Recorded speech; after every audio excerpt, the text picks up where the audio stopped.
Hi guys, this is Pestily and welcome to another Escape from Tarkov video. In this video I'm going to give a couple of tips and tricks for what I would say will help you level in point 12. Now I know there's a lot of people having issues with certain quests and just surviving in general because it is quite brutal out there. So hopefully after you watch this video, after I cover all these points, I've got a fair few written down, you'll actually have a bit better understanding on things you can do to just help get you that through those quests, get that XP, and level up that a little bit faster and more efficiently, and possibly survive a few more raids. So guys, without further ado, let's crack straight into it. Now, I know I've touched on this one a fair bit in previous videos, but armor is the savior when it comes to Tarkov. If you're not wearing at least a packer, you're going to be struggling to survive anything from a scav. Scavs are quite brutal right now. They seem to find you through little tree-like pixels, and they just seem to hit you non-stop through walls. Like it's really fucking brutal right now. And I'm not going to hide the fact that the scavs are a little bit over the top at times. Now, the packer is now available from Ragman level 1, which is a great addition, and that will help you. But what I would highly suggest is go actually to the flea market and look at 6B23 armor. Now, this is the armor I always suggest getting from Ragman level 2. And there are people selling this very close to cost price.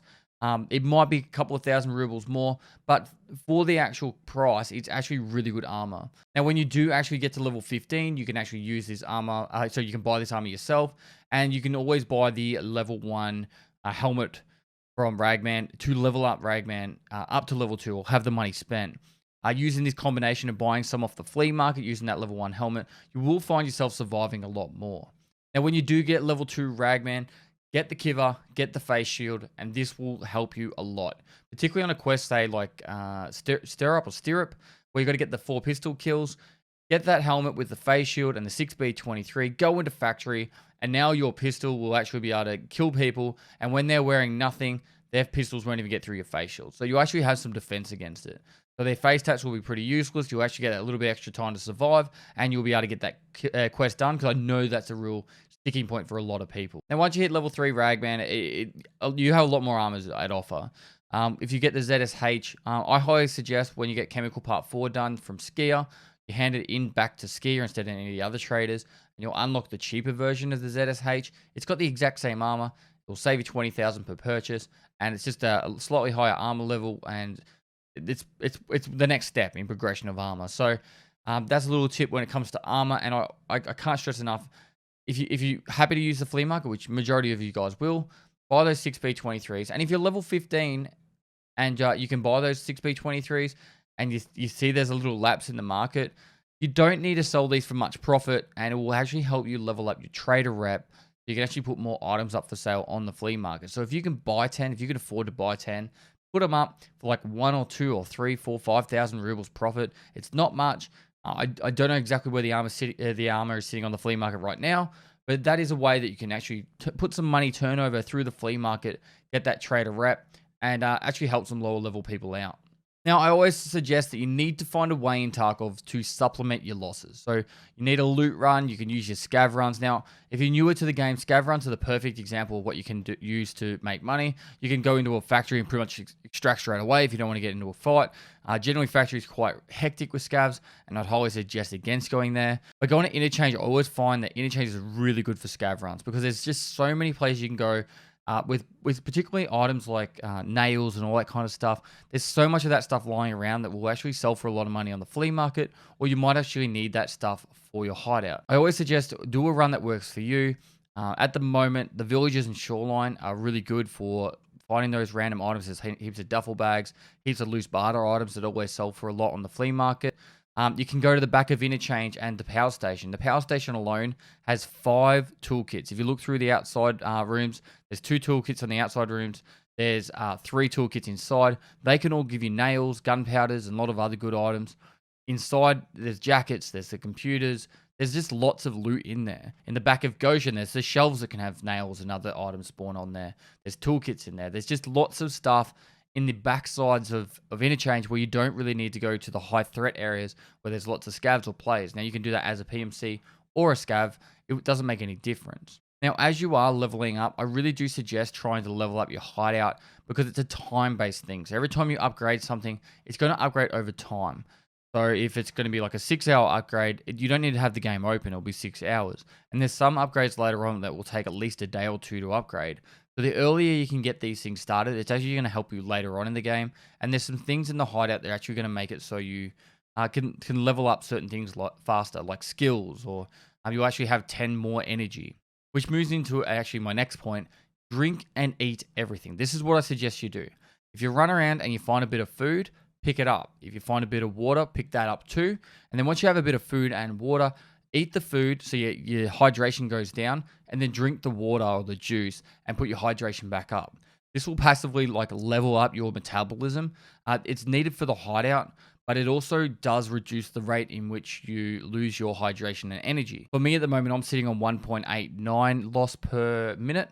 And when you start, I think it's at 2.2. So the more you can level up these things, the better it's going to be for you later on, because you can passively do this and it'll actually put you out of, or stop you from getting in trouble spots later on, because you won't have to worry as much about your hydration, because they're actually tweaking with this number a lot. So the earlier you can level up the metabolism, I think the health skill as well also reduces the loss of hydration and energy as well. So those kind of skills could actually really help you later on.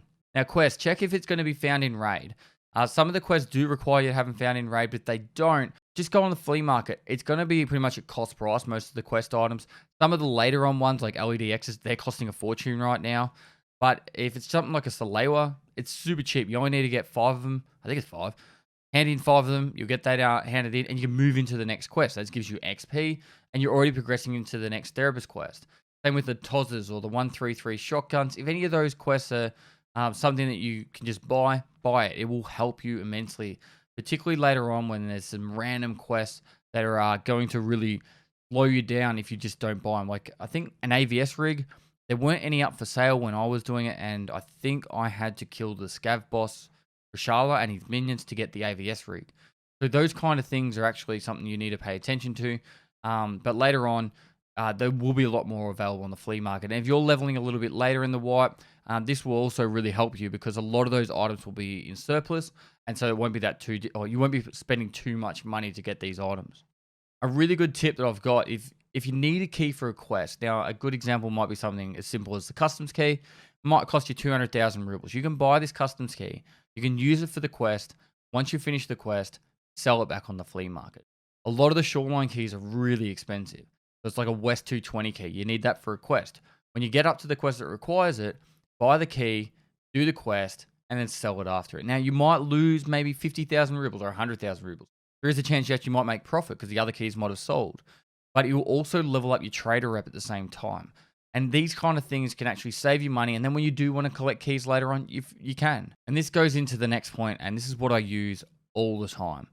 Sell everything on the flea market that you don't need. Now, it's kind of difficult because you don't really know, if you're new to the game, what you need and what you don't. If you're on a standard account, the sooner you can get therapist level 2 in a scav junk box, start chucking all your barter items into the actual into the container. That way you will have a bit more space. You can upgrade your stash now via the hideout, which is awesome. But what I'll do is I'll put a link down below. There's a wiki page with a image that shows you all the items you're going to need, which there's a lot. And then there's the hideout too, which also has a shitload of items. So pretty much every single item that's a barter item, put it aside if you can get the space for it. It will really help. A couple of things you might need to know earlier on that will get actually quite annoying for you is morphine is definitely something you need to find in raid. If you can get some morphine aside, that will be really handy for you. But the 60-round mags, a lot of people keep coming to me and saying, where do I find 60-round mags? Those ones you can get straight off the flea market. They're actually cheaper than buying them from a trader. So 60-round mags are quite good. You can get them off the flea market. So now, it's not a safe assumption to say this, but after you've handed an item in for a quest, generally, as a rule speak, you don't need it for further quests. A caveat to that would probably be something like the flash drives. Make sure you save every flash drive you ever find, because they're worth a lot at the moment, and you need like 6 of them to upgrade your hideout and do all the quests. So that's something you want to put aside. But after you finish a quest, if you've got some excess of them, feel free to sell those ones on the flea market or to the traders, and then go that way. The good thing at the moment is, it used to be like, oh, I'd go to like certain rooms on Shoreline to make money. You don't really need to worry about that at the moment, because everything is kind of needed somewhere at the moment. And I love this. I love the fact that you can pretty much go to the village and make 500,000 rubles just in like, if you find some hoses and some other random items. But then you could go to the resort and you might make the same amount of money. Loot is now kind of dispersed out in ways that you can need something everywhere, and that will actually make it so you can make more money anywhere on the map. You don't just have to go to a specific room with a certain key and be the first one there to actually make money. Now, I did touch on this before, but if you do start getting your traders up to a higher level, you can actually look at things to flip onto the flea market, and you don't even need to sell them for much of a profit. Even if it's just a couple of thousand rubles, this will help you, one, level up your traders, two, level up your trader rep for the flea market, and then you actually make a little bit of profit on the side. I generally try and sell the item for the cheapest price I could possibly sell it. So say there's like, I don't know, 30 items up for sale and the cheapest is at 90,000. I'll chuck it up for like 87,000. And that way it's kind of like it usually always sells really quickly, and used to get really unlucky. I get a little bit unlucky for the fact that I'm streaming generally when I'm playing the game, and so then other people say, oh shit, that's actually quite a good price to be selling it, and then I get other people screwing me over that way. But you guys don't have to worry about that. So it's just, me ranting anyway. Now, I know there's a lot of little tips here, and I'll probably end up making another one of these videos. But if you have any more questions, feel free to chuck them down below, because I try my best to answer all the comments on YouTube, but it is quite tiring because there's so many, plus streaming, plus making YouTube videos. I've got a lot on at the moment, but I do try and read every comment.